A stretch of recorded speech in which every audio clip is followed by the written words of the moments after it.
about the progress that Black Lives Matter have made because of the chaos.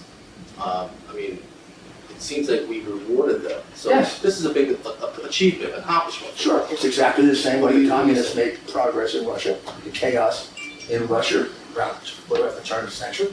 Exactly the way the Nazis made progress in, they bankrupted the economy, ruined the economy, tore down statues, both of them tore down statues, by the way. One of the leader of Black Lives Matter, one of the leaders, is a woman named Patrisse Cullors.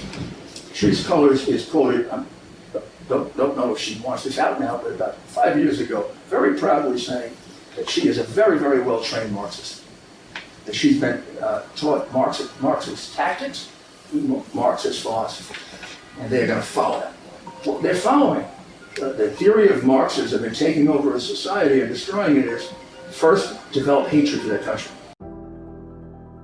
Samwell Institute is our official pain management facility. To live pain-free, visit bluepainfree.com.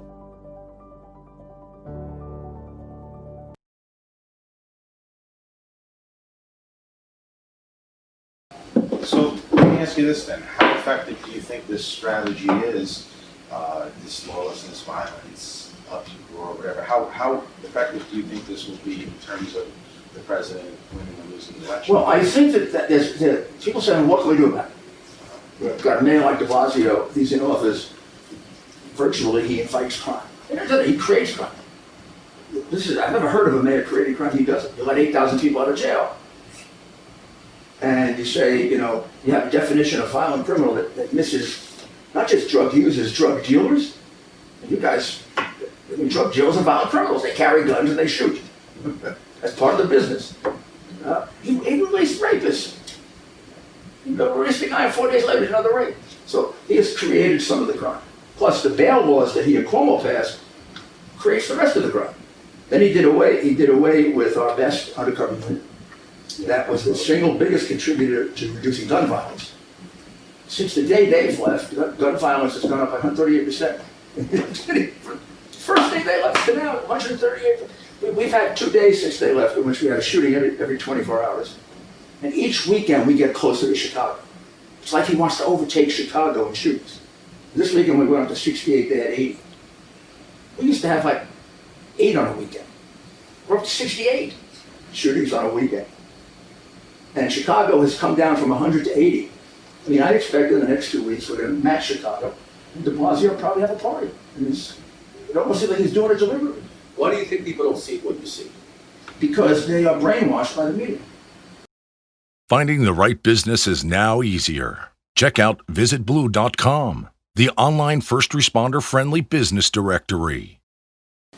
They're brainwashed by the left-wing media that has invoked guilt about the treatment of blacks that both exists in our culture, as it should, because of the bad things that we've done, but also gets exacerbated by the kind of education we give our children now.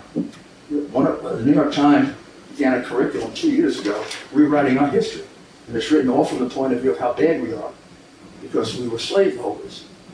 Right from the beginning. I mean, Columbus, just look at them. You want to get a key into that. Look at the statues they took down and the symbolism of it, not just the vandalism. The symbolism works. They took down the discoverer of this country, at least the acknowledged discoverer of this country, Columbus. Bad man, very bad man. They took down the man who won the war for independence, was our first president, and had to self-sacrifice not to take a third term and become a dictator or a king. Like they would impose on us, a dictator. But he was a bad guy, really, on Washington, slaveholder, bad guy. Rip the statue down. Jefferson is the author of our freedom. He wrote the most brilliant document on human rights ever written that has probably helped to free people all over the world. Oh, a slaveholder. Bad man, tear his statue down. Jackson. Tear his statue down. I mean, Jefferson got us Louisiana. Jackson won a war.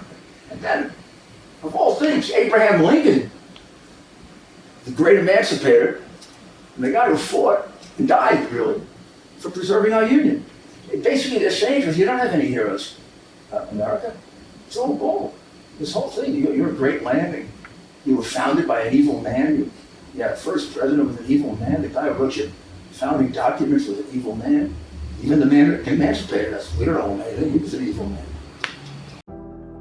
Sleep apnea is dangerous and can affect anyone. Snore no more. Law enforcement sleep apnea doctor. Visit bluesnore.com. And then they go on to criticize everything in our society. They say our president is a Nazi, a racist. I don't know what else he is. He's an evil man. And all of us are who disagree with him. We're evil white people. They even refer to us as evil white people. So this is a movement. It's based on hatred. It's not just emotional hatred and anger. It's hatred of the United States. So that our young people will get separated from the idea of the United States and then be willing to accept a much better alternative, socialism. So you degrade our flag, you degrade our national anthem. Well, I mean, these are the things that hold the country together. Does this help or hurt Biden? Does this help or hurt Biden? It helps him with the left-wing people. It helps him with the real weaklings who are willing to bend their knee, and they all know I'm right, but they pretend because they're afraid. But I think it hurts him with that big, vast majority of people that don't talk. I gotta believe, I don't just gotta believe, I mean, I need them. They sit in their homes seated. There are many Americans in their homes right now looking at that television every night. And they're saying to themselves, what the hell is going on? What? They're taking over police prison. They're spitting at police. They're looting stores, and the cops are told to watch like they're, observers. They're going to do away with police department, replacing with healthcare workers. They want to come and take my money and give it to a black person for slavery. And a black person had no history of slavery. He came from Jamaica. And my family came from, Slovenia 30 years ago when I had nothing to do with slavery. Well, what am I paying for? A lot of bad things happen to me too. Nobody's paying me. I think that's what the average, intelligent, common sense view of it is. Our media is so bad. It's so left. It's almost like Pravda was in the Soviet Union. They print whatever the left wing says. And then they come up with justifications for it. I mean, there was an article in the Times about how it really is appropriate to take down George Washington's statue. I couldn't even follow the logic, but it really was appropriate to take it down.